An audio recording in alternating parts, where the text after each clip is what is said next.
You said you pour it in there to ferment. Okay, ready? Mm-hmm. Okay, once it ferment for a while, I usually leave mine about 3 weeks to ferment or whatever. The second time? The first time. And then the second The time? second time, after 3 weeks, maybe 3 weeks and a half, the longer you let it set, the better it is. Then I go back again because you're going to have a lot of stuff that done settle to the bottom, some white stuff or brown stuff or whatever. It's going to settle to the bottom of the jar. So what I do is I try not to shake it up so that won't get back in it. I open up the jar. I take a big wide spoon, sort of like this, or a dipper.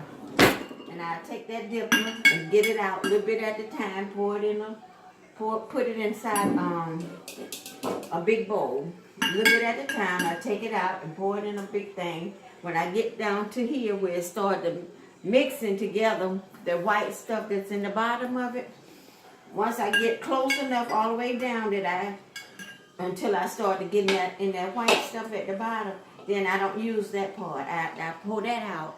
Then I take what I have in this bowl, put it in another jar,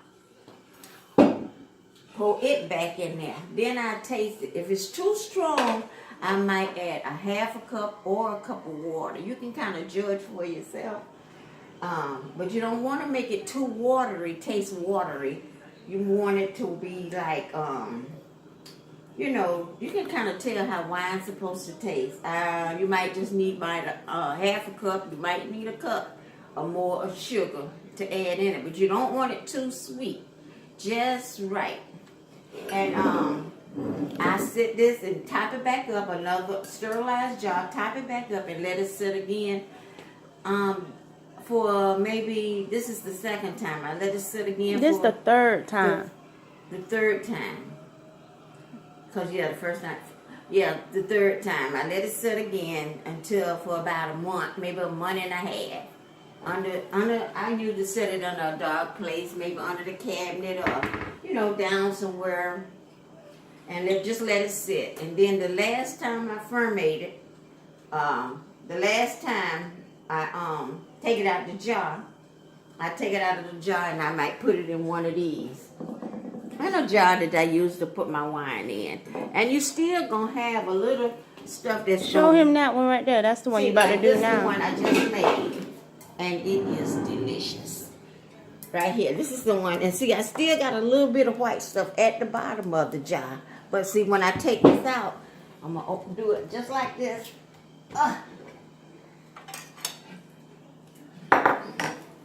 Let's take that out and put this in my jar.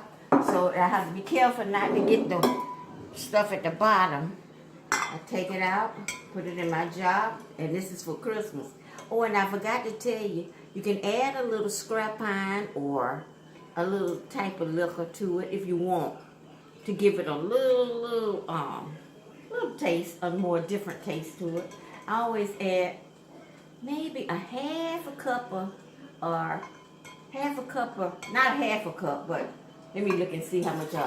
Yeah, you need to say the right amount. And see how mine's fuzzy at the that means it's really, really good. I add about maybe 1/4 cup of scrap iron. I get my husband's scrap iron. He don't even know it.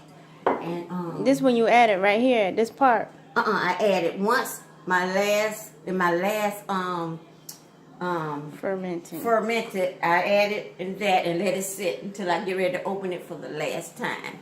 And this is my scrap iron. Now you can use any type of scrap iron you want to use, but I just use this is from Smoky Mountain, North Carolina. But you can use, like I say, any kind you want to use. I use about 1/4 cup of that to a gallon jar. And it is delicious. And then when I'm opening it this time, everything is mixed. Everything is mixed to get all in it together. So your video about to run out. I'm just putting it in this jar for the Christmas holiday, so when people come over, they can get them a good drink of wine. Thank you. Love you guys. I hope y'all having fun over there. Talk to you soon. Bye-bye.